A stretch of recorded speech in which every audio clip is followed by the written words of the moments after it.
एक युवक को गर्म लोहे की रॉड से जलाया जा रहा था, लेकिन मौके पर मौजूद भीड़ तमाशबीन बनकर देखती रही। यह वाकया जालना में महाशिवरात्रि की रात सामने आया था। घटना को अंजाम देने के बाद आरोपी मौके से फरार हो गए थे, लेकिन अब पुलिस ने 2 आरोपियों में से एक को गिरफ्तार करने में कामयाबी हासिल की है। वहीं एक की तलाश जारी है। जालना जिले के भोकरदन तालुका के आवा में 26 फरवरी को महाशिवरात्रि की रात अमानवीय अत्याचार की घटना सामने आई। इसमें गांव के कुछ दबंगों ने पुराने विवाद को लेकर महादेव मंदिर के एक युवक की बेरहमी से पिटाई की और लोहे की गर्म रॉड से उसे जगह जगह जलाया भी गया।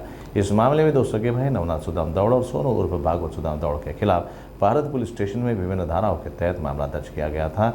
इनमें मुख्य आरोपी सोनू उर्फ भागवत सुदाम दौड़ को पुलिस और एलसीबी की टीम ने कोदा गांव से हिरासत में लिया। वहीं दूसरे की तलाश जारी है। मी API Santosh Mane police station पारत येथे ॲज प्रभारी कार्यरत असून दिनांक 27/2/2025 रोजी फिर्यादी नामे कैलास गोविंदा बोराडे वय 36 वर्ष राहणार आलवा तालुका भोकरदन हे पोलीस स्टेशनला हजर आले। त्यांना पाठीवर तसेच पोटावर मानेला तसेच पायावर गंभीर तऱ्हेने जाळून मारलं होतं।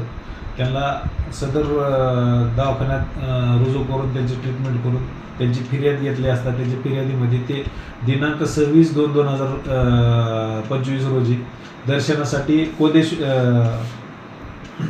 मंदिर अनवा शिवारातील मंदिरात गेले होते, महादेवाच्या मंदिरात गेले होते। तिथं त्यांचा वाद झाला।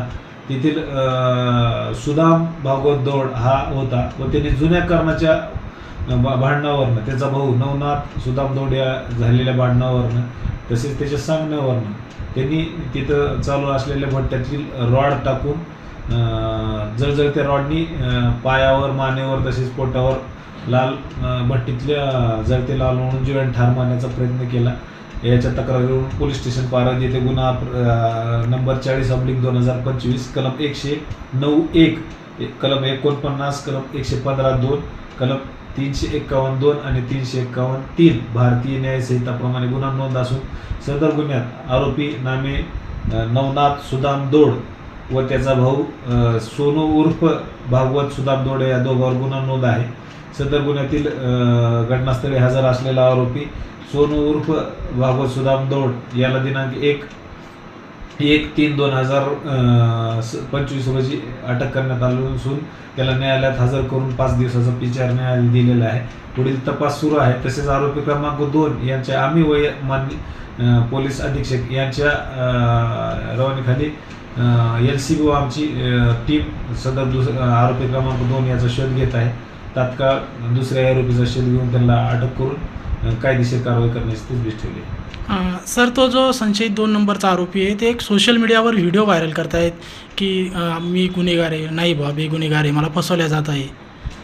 आमच्यात मिळालेल्या तपासपर्यंत त्यांनी फिर्यादीने दिलेल्या बयानानुसार दिलेल्या तक्रारीनुसार आरोपी क्रमांक जो 1 आहे नवनाथ सुदाम दौड याचा आणि फिर्यादीचं भांडण झालं होतं आणि त्याच्याच सांगण्यावरनं मला मारहाण झाली असं स्टेटमेंट दिल्याने सदरचा गुन्हा नोंद आहे आणि याबाबत पुढील तपास सुरू आहे। सदर आरोपीचा काय रोल आहे, त्यांनी CDR SDR काढून फोन झालेत का किंवा इतर कोणत्या संपर्काद्वारे त्यांनी ह्या गुन्ह्यास प्रेरणा दिली आहे का, याबाबत तपास सुरू असून पुढील तपास करून सदर कारवाई केली जाईल।